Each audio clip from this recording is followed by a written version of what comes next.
Good afternoon, everyone. Welcome and thank you for joining the Federal Communication Commission's Emergency Connectivity Fund webinar. My name is Allison Baker, and I serve as a policy advisor in the Commission's Wireline Competition Bureau. I'll be your host for today's webinar.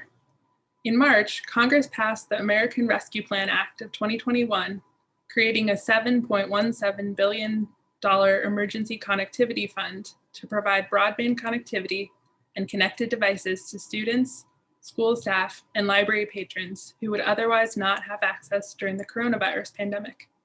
During today's webinar, we will provide an overview of the Emergency Connectivity Fund program and answer questions submitted in advance and during the webinar. Please submit your questions to ecfwebinar@fcc.gov. Today's webinar is being recorded and will be made available on the FCC's website after the event. To begin our program, we'll start with a short welcome video from Chairwoman Rosenworcel, and then Janae Schreiber, Deputy Chief of the Telecommunications Access Policy Division of the Wireline Competition Bureau, will present an overview of the Emergency Connectivity Fund program. Let's go ahead and start with the video.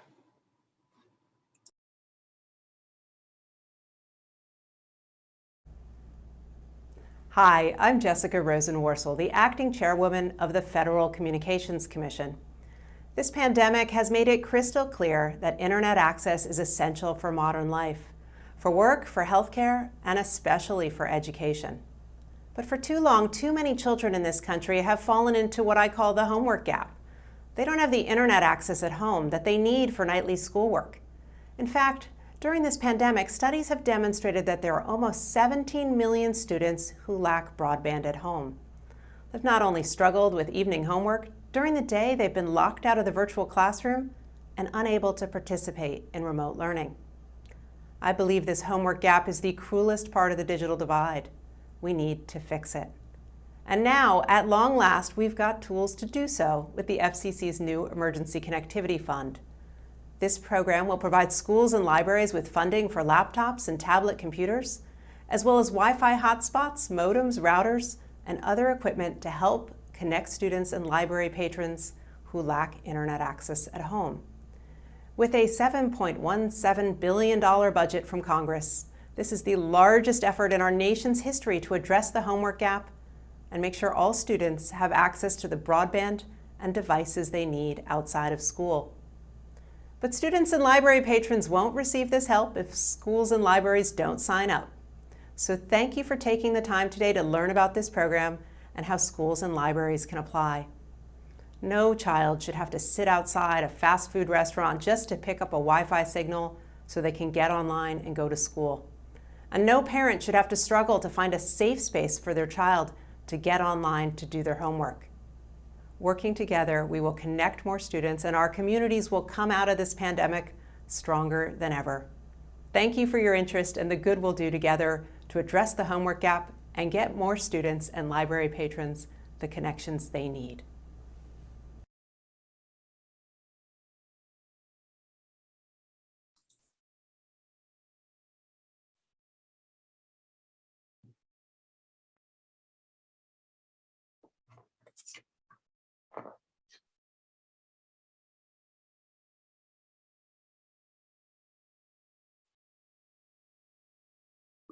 Good afternoon, everybody. Welcome to our webinar today, and I'm Janae Schreiber, and I will provide a brief presentation on the Emergency Connectivity Fund program. Next slide, please. To help schools and libraries provide connected devices and broadband connectivity to students, school staff, and library patrons during the coronavirus pandemic, Congress established a $7.171 billion Emergency Connectivity Fund as part of the American Rescue Plan of 2021. The American Rescue Plan directed the Commission to promulgate rules within 60 days of enactment for the distribution of funding from the Emergency Connectivity Fund to eligible schools and libraries for the purchase of eligible equipment, services, or both for use by students, school staff, and library patrons at locations that include locations other than a school or library. The Commission sought comment on how best to implement the Emergency Connectivity Fund and received several hundred comments, reply comments, and ex parte communications from a diverse array of stakeholders, including school districts, libraries, other governmental entities such as states and cities, tribes, broadband and equipment providers, public interest groups, and trade groups. On May 10th, the Commission adopted a report and order establishing rules to open an application filing window, allowing eligible schools and libraries and consortia of eligible schools and libraries to seek funding for the purchases of eligible equipment and services during the upcoming school year to meet the needs of students, school staff, and library patrons who would otherwise lack access to basic educational opportunities and library services.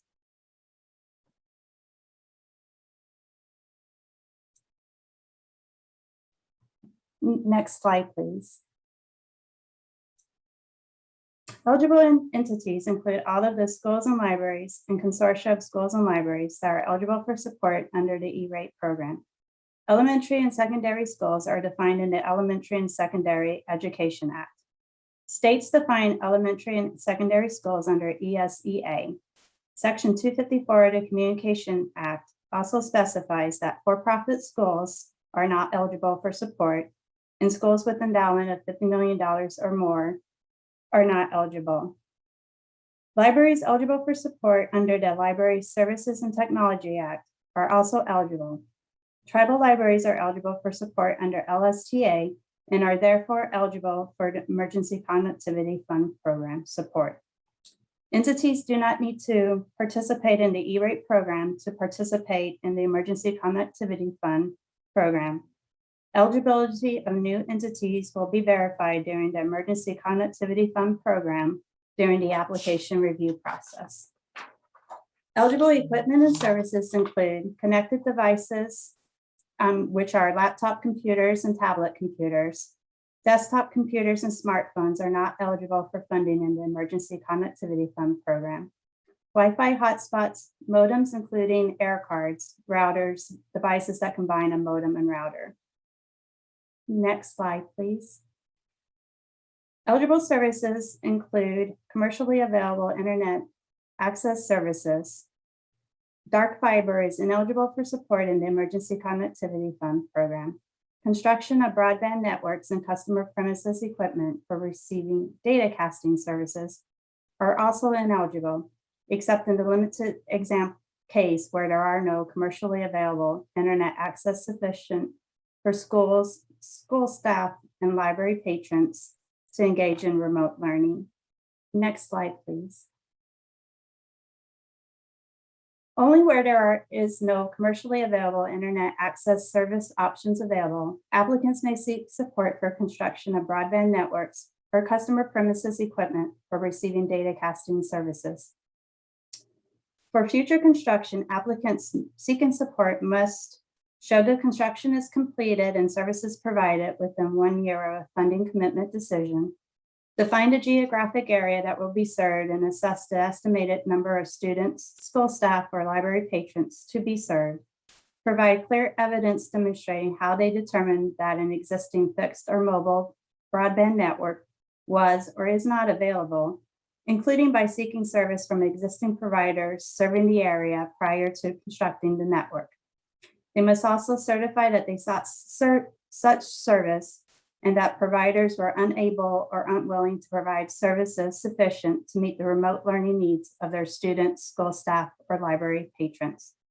For networks already constructed, applicants do not need to show that they sought service, but must be able to provide clear evidence that there were no fixed or mobile services available. Data casting is a technology that converts a portion of a broadcast signal to offer a one-way transmission of encrypted IP data and can be used to provide school-created content from schools to students' devices off campus in places where there are no broadband internet access services available. Next slide, please. The order permits eligible entities to seek support to purchase equipment and services for use at any off-campus locations where students, school staff, or library patrons are engaged in remote learning activities, including but not limited to the home. Schools and libraries cannot request support for equipment or services intended solely for on-campus use. Schools and libraries may use ECF support to purchase Wi-Fi hotspots for school buses and boatmobiles to provide off-campus connectivity. Eligible schools and libraries may not receive support for more than one fixed broadband internet access connection per location and one connected device and one Wi-Fi hotspot per student, school staff, or library patron. Next slide, please.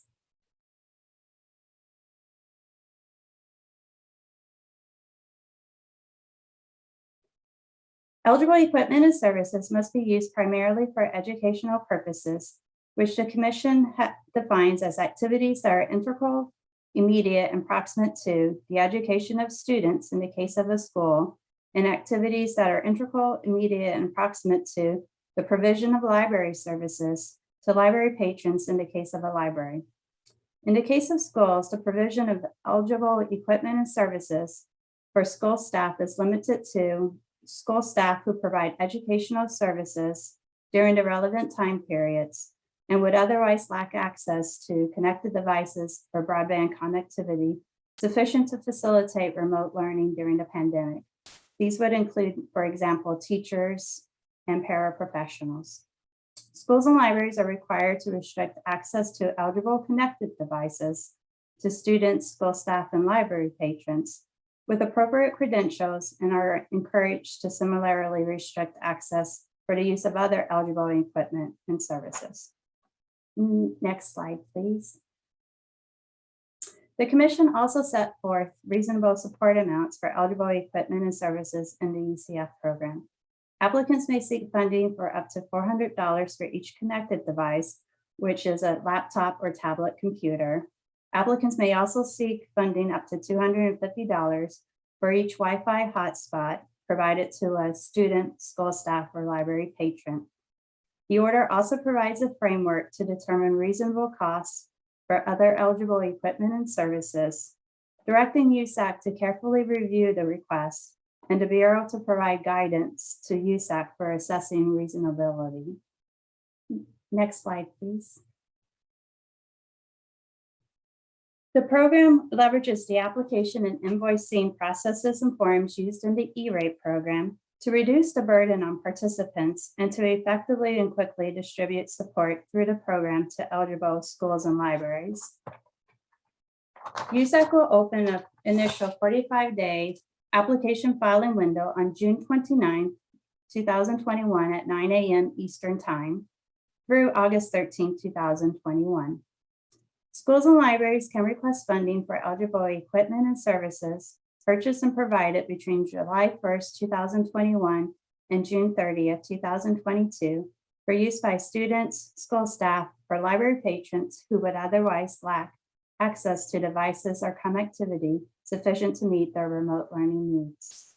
To ensure funding is used to support those who are unconnected, schools must certify as part of their application that they are only seeking support for eligible equipment and services provided to schools and school staff who would otherwise lack access to connected devices or services sufficient to engage in remote learning. On a going forward basis, libraries must provide patrons with a copy of an eligible use policy, which explains that the equipment or service is intended for library patrons who do not otherwise have access to the equipment or services sufficient to meet their educational needs, and patrons must sign and return a statement saying that they would otherwise lack such access. Libraries must also certify that they are only seeking support for eligible equipment and/or services provided to library patrons who have signed and returned a statement saying that they would otherwise lack such support. Applicants must certify to compliance with all applicable local, state, and tribal procurement requirements, but are not subject to a program-specific competitive bidding process like in the E-rate program, so that the applicants would not need to file a Form 470 and wait 28 days before picking their service provider like in the E-rate program. Next slide, please. If demand during the first filing application window does not exceed available funds, the Commission will open a second funding window to allow schools and libraries to seek funding for eligible equipment and services they previously purchased to address the needs of students, school staff, and library patrons who would have otherwise lacked access to these services and equipment. If, however, demand for prospective support in the first window appears to fall far short of meeting the current needs, the Commission may open a second prospective window before opening an application window to fund previously purchased eligible equipment and services purchased during the pandemic. If demand exceeds available funds during the filing window, requests will be prioritized on the applicant's E-rate discount rate, and there will be a 5% increase provided to rural schools and libraries to ensure that ECF funding is directed to the rural schools and libraries first. The next slide, please. The program also uses a streamlined invoicing process for applicants and service providers who agree to invoice on behalf of the applicant. To submit reimbursement requests, the program will leverage the FCC Form 472 and the FCC Form 474 as adapted for the Emergency Connectivity Fund program. To help schools and libraries that may not have the funds to cover the upfront cost, it provides a way for applicants to submit requests for reimbursement before they have paid for their contracted equipment and services, while requiring applicants to pay their service providers within 30 days of receiving emergency connectivity program support. Applicants and service providers who agree to invoice on behalf of applicants must be registered with the Federal System of Awards Management, also known as SAM.gov, before they can submit reimbursement requests. Applicants and service providers not already registered in SAM.gov can register now. Next slide, please. The order finds that the Children's Internet Protection Act requirements apply to the use of a school or library-owned computer if the school or library accepts support for internet access, internet services, or in the case of E-rate, internal connections. SIPA does not apply to the use of a school or library-owned laptops and tablets purchased through the Emergency Connectivity Fund program if the library or school does not also receive either Emergency Connectivity Fund or E-rate support for internet access, internet services, or in the case of E-rate, internal connections. SIPA also does not apply to devices that are not owned by the school or library. Next slide, please. The order also adopts certification requirements for demonstrating compliance with SIPA. Applicants that have already certified compliance for E-rate support for the relevant funding year do not need to complete additional SIPA compliance certifications for the Emergency Connectivity Fund program. New applicants will be required to certify on their funding application that one of the three options applies. One, that it is compliant with SIPA requirements. Two, that is undertaking actions necessary to comply with SIPA requirements. Or three, if applicable, that SIPA requirements do not apply. Next slide, please. Finally, the order adopts procedures to safeguard the Emergency Connectivity Fund program from waste, fraud, and abuse. Those measures include maintaining asset and service inventories, requiring document retention for 10 years, which is the same time period for the E-rate program, prohibiting gifts subject to an exemption through June 30th, 2022 for things of value that are directly related to meeting the pandemic-related remote learning needs, making certain certifications to ensure compliance with program rules, including those related to necessary procurement requirements, preventing duplicative funding, and ensuring that the equipment and services are being used that are purchased using Emergency Connectivity Fund support. There is also provisions for establishing an audit program for the Emergency Connectivity Fund program, as well as setting requirements for the treatment of eligible equipment after the COVID emergency period ends. Next slide, please. This completes the presentation on the Emergency Connectivity Fund program. Thank you. Thank you, Janae, for the informative overview of the Emergency Connectivity Fund program. We'll now answer some of the most common questions submitted to ECF webinar at fcc.gov.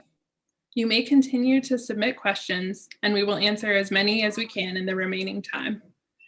Kate Dumichel, Special Counsel, and Molly O'Connor, Attorney Advisor, both from the Telecommunications Access Policy Division of the Wireline Competition Bureau, will be answering questions on behalf of the entire Emergency Connectivity Fund team. Kate and Molly, over to you.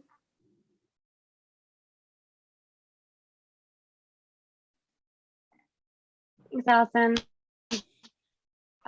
So we are going through the questions that we've gotten over the past week and a half, and I'm going to kick it off.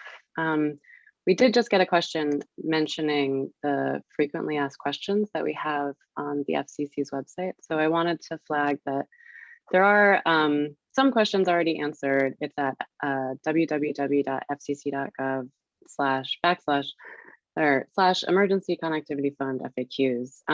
And those will continue to be updated as we get more answers. So just starting out, we had a couple of people ask if you needed to be an E-rate participant to participate in ECF. And the answer is no, you do not have to be a current E-rate participant to be eligible for the ECF program. We've had a lot of questions about if licenses, such as Google licenses for Chromebooks, are eligible. And the answer is that licenses included in the base price of a connected device are fine, but separately priced licenses are ineligible. The next question is, can equipment be leased? And what about connected devices and Wi-Fi hotspots? So yes, equipment, which is, might include routers that you lease from a cable company, as well as connected devices and Wi-Fi hotspots may be leased, but the cost of the leased equipment or devices must be reasonable. So USAC will carefully review requests for leased connected devices to ensure that the costs are reasonable compared to the $400 limit for purchasing a connected device. And similarly, the $250 limit for purchasing purchasing a Wi-Fi hotspot. The next few questions, and we've had a number of questions about this, have to do with multi-year contracts because a lot of schools entered contracts last year. And the first question I'm going to address is the full amount of a multi-year contract eligible? For instance, if schools had signed a 2-year contract last year. And no, applicants may only seek support for the monthly costs of services delivered between July 1st, coming up next week, 2021, and June 30th, 2022. And applicants may not seek reimbursement until after the services have been delivered. So the next question is, what happens if an applicant had prepaid for those services? Again, if an applicant had prepaid for 2 years of service, prior to when we adopted the order, they didn't know ECF was coming, they can seek reimbursement for the services delivered between July 1st, 2021 and June 30th, 2022, if they can certify that the services are being used to meet unmet student, school staff, or library patron needs. And then, like all equipment and services, even if the services were prepaid, applicants may not seek reimbursement until after the services have been delivered. And then just to clarify, prepaid equipment is ineligible, and the filing window is limited to equipment received, delivered, and paid for between July 1st, 2021 and June 30th, 2022. So another question we got is, are connected devices that are used partially on campus and partially off campus eligible? The answer is yes. Connected devices may be used partially on campus and partially off campus. The program rules only prohibit schools and libraries from requesting and receiving support for eligible equipment and services that were purchased for use solely at a school or library campus. As schools and libraries are reopening, we understand the benefit, and the rules do provide flexibility for some on-campus use, so long as the eligible equipment and services were purchased to provide off-campus access to the intended recipients, which are students, school staff, and library patrons who would otherwise lack such access. And just to note, similarly, we've received a number of questions regarding schools that would be back full-time or under a hybrid model. So to be clear, ECF support is not limited to 100% remote students. Another question we got is, if an eligible device comes with its own built-in hotspot, is it eligible for the cap for both a connected device and a Wi-Fi hotspot? So in other words, would the cap be $650 for this device, meaning a request for both the $400 for the connected device and a $250 for a Wi-Fi hotspot? No, a school or library cannot request funding for a laptop or tablet as a connected device and as a Wi-Fi hotspot. It would, in this instance, be a connected device subject to only the $400 cap. Another question we've gotten frequently is, who owns the devices funded through the Emergency Connectivity Fund program? The school or library would own the device. It would not be owned by the students, school staff, or library patrons that would be using them.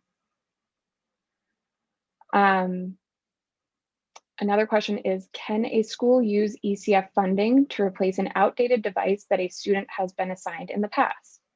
Yes, schools may make the decision that a device needs to be replaced. However, we remind applicants that they will be required to certify that the school or school consortium listed on the FCC Form 471 application is only seeking support for eligible equipment and/or services provided to students and school staff who would otherwise lack connected devices and/or broadband services that are sufficient to engage in remote learning. So as long as they're able to certify to that, they would be able to replace an outdated device. The next question relates to reasonable costs. Question is, are Wi-Fi access points on a school bus subject to the limit of $250 per unit? And they noted that typically the cost of a Wi-Fi access point used on a school bus can range from $400 to $1,200, and is comparable to the type of access points used for community centers. The answer is no. The $250 limit is a cap on the hardware cost for a Wi-Fi hotspot that would be provided to an individual student, school staff, or library patron. However, as with other eligible equipment and services, the cost of the hotspot would need to be reasonable. Applicants should explain in the narratives of their funding requests how the multi-user Wi-Fi hotspot is being used, or provide an explanation for the higher cost and why the equipment was selected.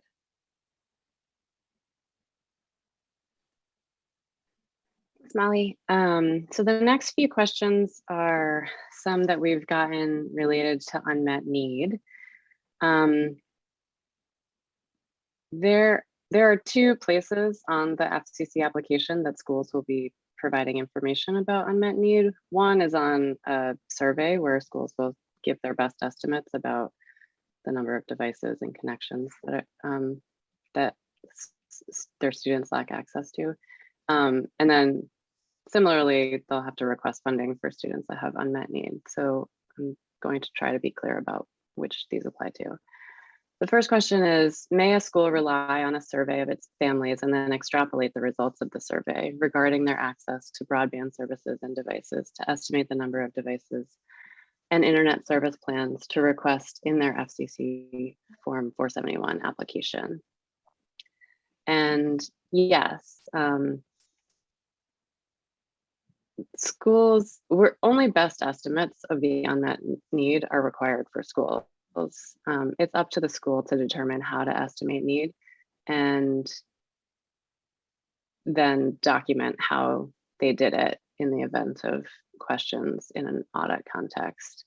For actual funding requests, at the time of invoicing, documentation to support the actual costs of the equipment and services that were provided may also be requested. So if there was an overestimate, you would have to have documentation that you actually purchased the device or equipment. The next question is a current survey required, or can the school rely on an earlier survey that they did last spring? Again, schools should provide best estimates of the unmet need and can use any documentation that indicates how unmet needs during the pandemic were calculated. So yes, that should be fine. We recognize that it's school vacation and that there's a lot of difficulties getting surveys done at this point. Do schools need to identify the specific students that lack access to a connected device or broadband connectivity? So schools can provide a count of students, but any personally identifiable information, such as student names, should be redacted from any documentation that might be provided to USAC during the application process. So in the survey portion of the application, there's an option to provide, well, you have to provide an explanation of how you're getting your best estimate, but if you include documentation, it should not include any student names or personally identifiable information. We've also received a number of questions about the record retention requirements. Namely, a number of libraries have reached out to ask, are libraries required to retain the records of every single patron's signature who checks out a device for 10 years? Yes, we did adopt the record retention requirements that are imposed in the E-rate program. So the ECF program rules do require program participants to retain records related to their participation in the program, sufficient to demonstrate compliance with all of the program rules for at least 10 years from the last date of service or delivery of equipment.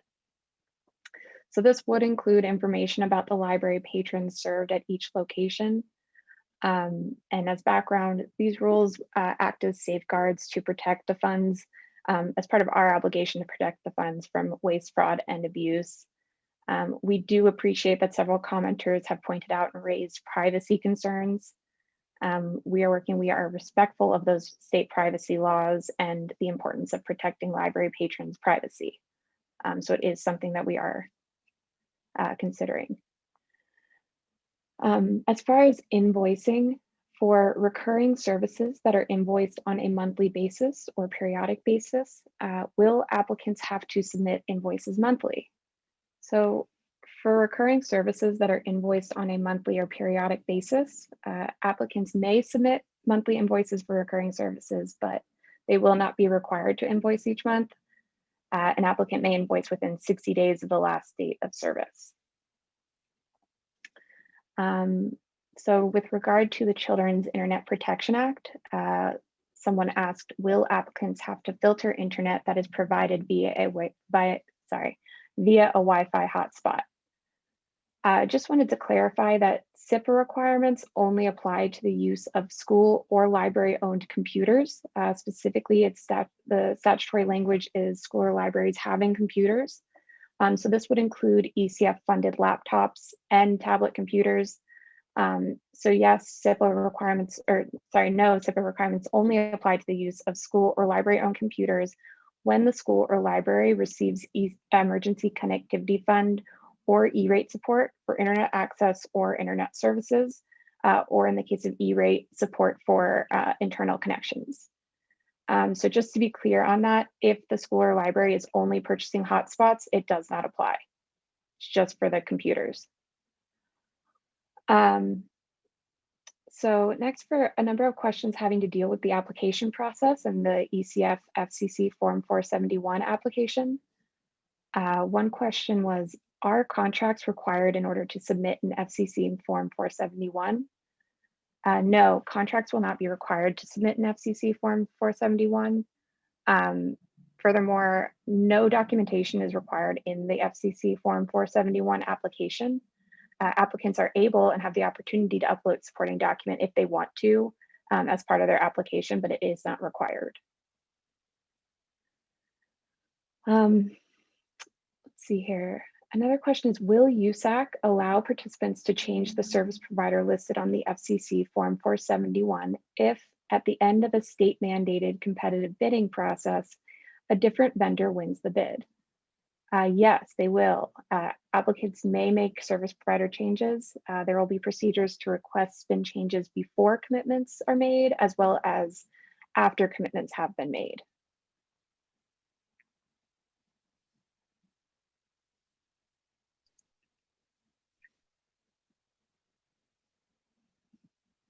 So another question that we get a lot is,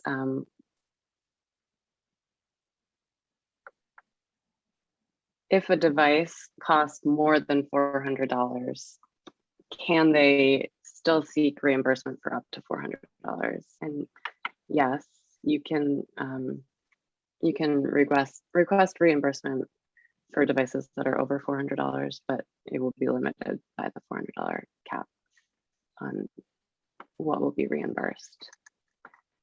Sorry, now I'm getting to the point where I'm reading new questions as they come in. Are applicants obligated to repair devices that break before the 3-year mark? The answer there is no. Another question is whether SPI is available so that vendors are the ones getting reimbursed. Service provider invoicing is available under the ECF program, but only if the service provider agrees to file the invoices. So that's different than the E-rate program where the applicant is the one who gets to choose. Applicants will need documentation of such an agreement before they can complete the application. Another question we got is there a limit on how many devices can be requested? On that one, we do want to remind applicants that they are only allowed to request support for the equipment and services that are needed to provide to students, school staff, and library patrons who would otherwise lack connected devices and broadband connectivity sufficient to engage in remote learning. So there is no limit, but it is, you will be required to certify to that fact. Another question we got is, will an application be considered as a whole, or will individual items and portions of the request be considered? That is, if a single item of the application is denied, is the entire application denied? No, funding requests may be approved with modifications if part of an application is denied.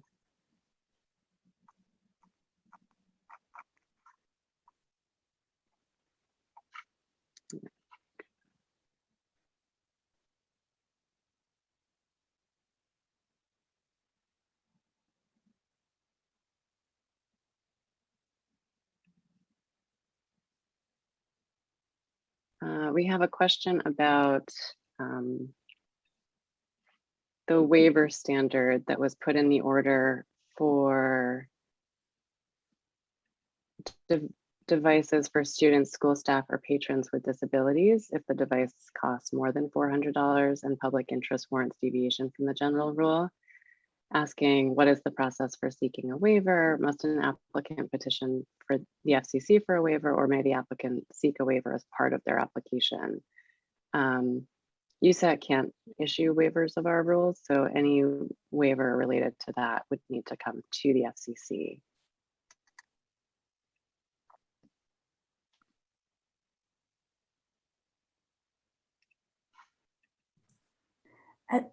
This is Johnny. Just to add to that one, you could still seek reimbursement up to $400 if you're seeking devices to serve students or library patrons with disabilities while you're still submitting your waiver to try to receive additional funds for those devices.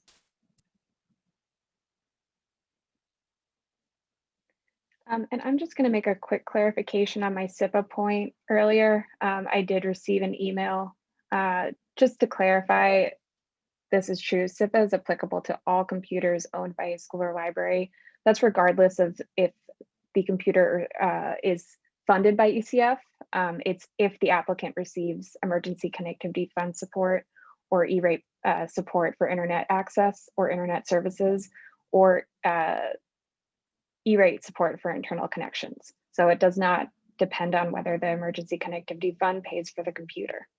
So just to clarify that point.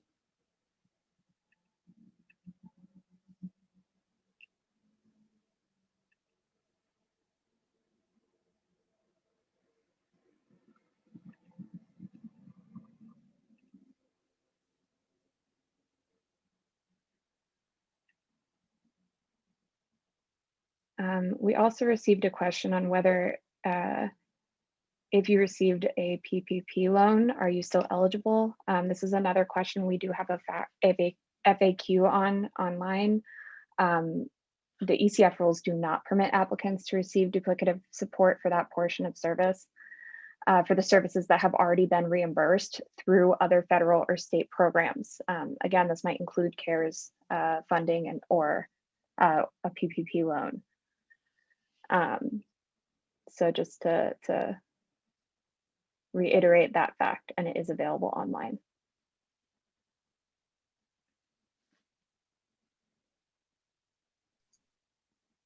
We just got a question. If an applicant estimates that 20% of their students otherwise lack access, can they provide funded devices to 20% of their enrollment?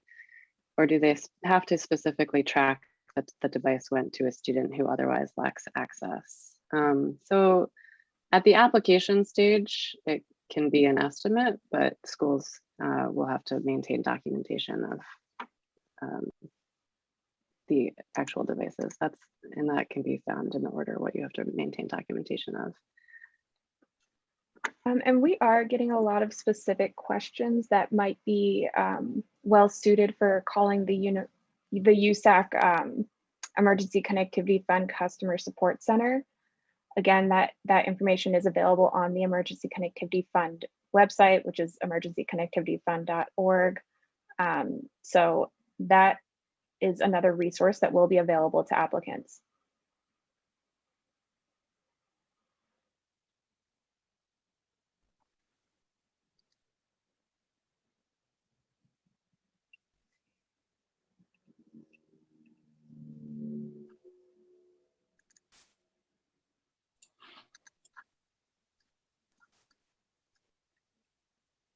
So as we're getting ready to wrap up today's webinar, I want to thank Kate and Molly for answering your questions, as well as the entire team here at the Commission and USAC, all the folks that are working on the Emergency Connectivity Fund program,